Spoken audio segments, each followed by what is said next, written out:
നമ്മുടെ ചാനലിലെ ലോങ് വീഡിയോസിൽ ഇപ്പോഴും ഏറ്റവും കൂടുതൽ ആൾക്കാർ കണ്ട വീഡിയോ എന്ന് വെച്ചിട്ടുണ്ടെങ്കിൽ ഞാൻ ഒരു 3-4 വർഷം മുമ്പ് ചെയ്ത മണ്ണ് വെച്ചിട്ട് ക്ലേ ഉണ്ടാക്കുന്ന വീഡിയോ ആണ്. അന്ന് ഞാൻ അത് ചെയ്യുന്ന സമയത്ത് അധികം ആരും ഈ സോയിൽ ക്ലേ വെച്ചിട്ട് ക്രാഫ്റ്റ് ചെയ്യുന്നത് കണ്ടിട്ടില്ല കേട്ടോ. പക്ഷേ ഈയിടെയായിട്ട് യൂട്യൂബ് നോക്കുമ്പോൾ എനിക്ക് കുറച്ച് അധികമായിട്ട് ഈ സോയിൽ ക്ലേ മേക്കിങ്ങും അതിൻ്റെ ക്രാഫ്റ്റിൻ്റെ ഒക്കെ വീഡിയോസ് എൻ്റെ ഫീൽഡിൽ വരാറുണ്ട്. അപ്പോൾ അന്ന് ഞാനത് ഉണ്ടാക്കിയപ്പോൾ ആ ഒരു വീഡിയോ ഇടാൻ പറ്റിയെന്നല്ലാണ്ട് ആ ക്ലേ വെച്ചിട്ട് പിന്നീട് ഒരു യൂസ് എനിക്കുണ്ടായില്ല. കാരണം ഞാനത് വേണ്ട രീതിക്ക് സൂക്ഷിക്കാത്തതുകൊണ്ട് കുറച്ച് ദിവസം കഴിഞ്ഞപ്പോൾ അത് ഡ്രൈ ആയിപ്പോയി. അപ്പോൾ ഈയിടെയായിട്ട് ഇങ്ങനെ പല വീഡിയോസും കാണാൻ തുടങ്ങിയപ്പോൾ എനിക്കൊരു ആഗ്രഹം വീണ്ടും അത് ഒന്നും കൂടി ഉണ്ടാക്കാന്ന്. അങ്ങനെ ഉണ്ടാക്കിയ ക്ലേ ആണ് ഇത്. അപ്പോൾ ഇത് വെച്ചിട്ട് എന്തുണ്ടാക്കാന്ന് ഭയങ്കര കൺഫ്യൂഷനിലിരുന്നപ്പോഴാണ് എൻ്റെ അടുത്തുണ്ടായിരുന്ന ഈ ഒരു കീ ചെയിൻ്റെ ഈ ടെഡി ബിയർ എൻ്റെ കണ്ണിപ്പെട്ടത്.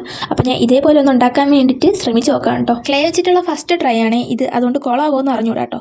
പിന്നെ ആ കീ ചെയിനിലുള്ളത് പോലെയാണ് ഞാൻ ആ ബോഡിയിൽ ഇങ്ങനെ വെച്ച് കൊടുത്തത്. പക്ഷേ ഇത് കേട്ടപ്പോൾ എനിക്ക് ഹണി ബീനെയാണ് ഓർമ്മ വന്നത്. പിന്നെ ഞാൻ മൂക്ക് വെച്ചെടുത്തപ്പോൾ അതിൻ്റെ തല അവിടെ നിളകി പോന്നു. പിന്നെ ഞാൻ വീണ്ടും സെറ്റാക്കി കണ്ണും മൂക്കൊക്കെ വെച്ച് ഫേസ് ഒരുവിധം സെറ്റാക്കി വന്നപ്പോഴത്തേനും ഇതെൻ്റെ കയ്യിൽ നിന്ന് ജസ്റ്റ് ഒന്ന് തറയിൽ വീണു. അങ്ങനെ ഫേസിൽ പാണ്ടിലോറി കയറിയതുപോലെ ചളങ്ങിപ്പോയി. അങ്ങനെ വീണ്ടും അതൊക്കെ പറക്കി വെച്ച് ഒരുവിധം സെറ്റാക്കിയിട്ടുണ്ട്. അപ്പോൾ ഇതാണ് നമ്മുടെ ഹണിബിയുടെ ടെഡി ബിയറിൻ്റെ ഫൈനൽ ലുക്ക്.